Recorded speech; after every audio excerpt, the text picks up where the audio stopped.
is 14th century, late medieval. Europe suffered from series of horrendous crises.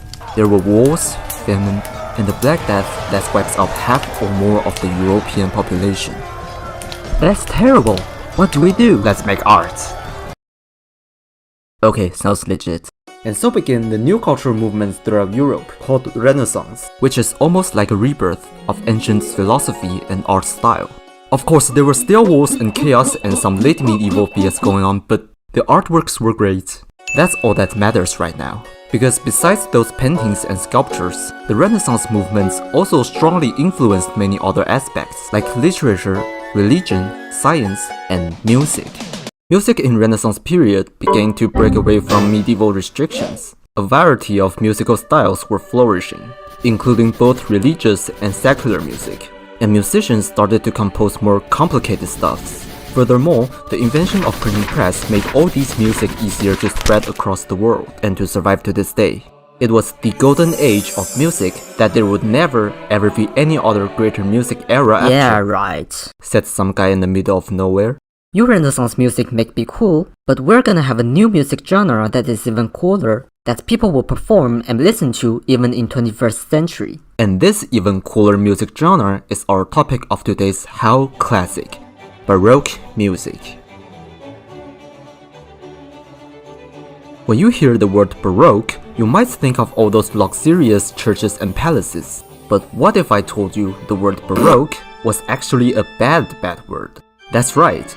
Baroque originally meant flawed or irregular pearl, or even what, used as a mockery of the new art style. But nowadays, the term Baroque has lost its negative meaning, and simply turned into the name of the new exquisite art style around the early 17th century to mid-18th century. Gorgeous Baroque churches and palaces were built throughout Europe, and extravagant dresses and heavy wigs became new fashion. And this Baroque style also had a huge impact in music. Most music historians consider the Baroque period ranged from 1600 to 1750. And just like the art style, Baroque musicians used more ornaments and contrasts. Also, they started using the tonality system that we use until today. The two major financial supporters of music were churches and royal courts. So if you were a musician in Baroque period, you could either be a church musician or a court musician, or, you know, starve. To avoid that from happening, let's get to know Baroque music a little better. Starting with church music. The most basic type of church music since the medieval was Mass, a series of prayers, but with music. Sounds simple, right? Wrong. Because the Protestant Reformation back in the 16th century led to a mass diversity of religious music styles even until Baroque period, including how to properly pray in the church musically. But if you think all these church musicians could do was just pray, then you are wrong. They could also tell story.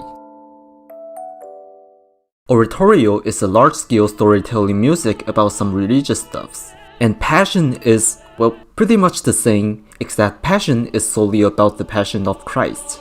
Both Oratorio and Passion include orchestra accompanying a choir or even soloists. The singers tell story or even play characters and have conversations with each other. But they don't wear any fancy costume or act or dance or setting off stage because, you know, they're still at the church services. So they're pretty much like script reading, but with beautiful music.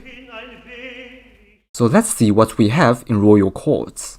They have party music, Suite! Suite is a series of dance music from several European countries, usually with these four, with the combination of various styles of dance music, from crazy slow Spanish dance to crazy fast English dance. Suites were kinda like party music that the performer was like today's DJ and was like, "Yo, is everyone ready to party?"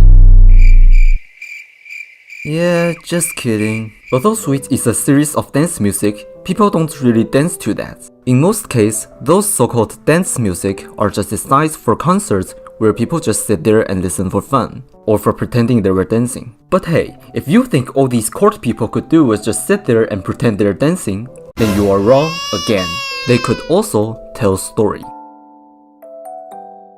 But this time, instead of just script reading with music, these court musicians use sceneries, wear costumes, and they act and dance while singing. That's right, I'm talking about opera. Opera was originated in early Baroque period in Italy and was initially performed in royal court. But it became so popular that opera was soon opened to general public. Opera houses were built in Italy, and the popularity of opera was rapidly spreading through Europe. Soon opera would become one of the most popular and iconic form of both music and drama, even until today. So as you can see, both Baroque churches and courts love vocal music. So much so that when they see a little boy who is good at singing, they welcome him with open arms, and then castrate him. Castrato was a trend started from late Renaissance when women were banned from singing on stage because, I don't know, Jesus said so or something. So they began using castrated singers as the replacements for the higher vocal voice. Castrato was especially popular during the Baroque period, and it was until the early 20th century for this tradition to completely die out. But meanwhile, there were also some cool stuffs going on, like some of the iconic music terms that we still use until today. Baroque musicians began using fancy terms like concerto, sonata, cantata. Those sound pretty cool, great Baroque musician, but what do those mean? I don't know. That's right. Although some music terms that we are familiar with were formed in Baroque period, the definitions of them were usually pretty vague, or have several different definitions. For example, symphony wasn't really a large-scale music with rich instrumentations, or du-du-du-du. Instead, sinfonia usually meant the instrumental part at the beginning or the middle of a larger work like opera, or sometimes pretty much overture. Then again, there were other different definitions of sinfonia as well. Speaking of instrumental music, Baroque period was the time when orchestra became a thing. However, the size of Baroque orchestral music were varied. Sometimes big, but most of the time quite small. There was also no exact regulation of what and how many instruments there should be. Sometimes the composers didn't even specify what instruments they are using. They just wrote some stuffs and expected whatever instruments were available to perform. Keyboard instruments were often used playing chord progressions and bass line as accompaniment. And by keyboard instruments, I mean those like organ and harpsichord. Piano wasn't invented yet, but nowadays we play Baroque music with piano because, yeah, why not? So as you can see, many things were still in the experimental stage in Baroque period. Talking about confusions, let's look at some more complicated stuffs. But don't worry, I'll keep it simple. Please don't turn off the video. Hey look, here's John. He would like to sing a little song for you. How sweet. But wait, he's the only one singing. No one else is singing or playing instruments with him. So what kind of music is it? Well, in music theory, we called it monophony. Just a single line, no other voices or instruments. Here's another scenario. Hey look, here's John. He would like to sing a little song for you. But this time, he brought some friends with him. So now we have many people, many instruments. Which one do we listen to? The answer is, of course, John. Not saying the others are unimportant, but at least you don't be like, Hey, quiet down, John. I want to listen to the drum back there. This type of music is called homophony, a main melody accompanied by other instruments or voices. So the next scenario is where things get complicated. Hey look, here's John. He would like to sing a little song for you. Hey look, here's another John. He also would like to sing a song. Hey look, here's even more Johns. They all would like to sing for you. All at the same time, with different melodies, all equally good. So here's the question, which one should we listen to? The answer is yes. This is the idea of the complicated polyphony. Music with several voices or instruments played together, but everyone is equally important. No one is more important than anyone. Now you might be asking, but wait a minute, if there are so many voices performed together at the same time and all are equally important, won't this sound like a mess? Like a bunch of 5-year-olds screaming at each other? Well, don't worry, there's something to help with that. Counterpoint. Another confusing term, but all you have to know is if a polyphonic piece follows the rule of counterpoint, it will less likely be like a bunch of 5-year-olds screaming at each other. However, the strict and complicated rules of counterpoint are also what made polyphonic music so difficult to compose. Polyphony is actually more of a Renaissance thing. And in Baroque period, many musicians were done with this complicated type of music and focused more on the purer one. However, some other Baroque musicians decided to develop polyphonic music even further, making Baroque period the golden age for polyphonic music. There were two common types of polyphonic music in Baroque period. Number 1, canon.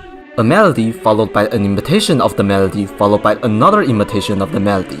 In other words, are you sleeping? Are you sleeping? Brother John, Brother John, morning bells are ringing, morning bells are ringing. Yep, just as simple as that. Could be as simple as that, or could also be more delicate. The most famous canon that blows everyone out of the water is of course the Canon in D by Johann Pachelbel. Another important type of polyphonic music is fugue. What's the fugue, you may ask? Well, here's how a fugue works. We have several voices. One of them begins with a melody known as the theme, and then one of the other voices will come in repeating the theme. After everyone has performed the theme, the piece would develop with the theme keeps on appearing in different voices throughout the piece. That's the very basic idea of fugue.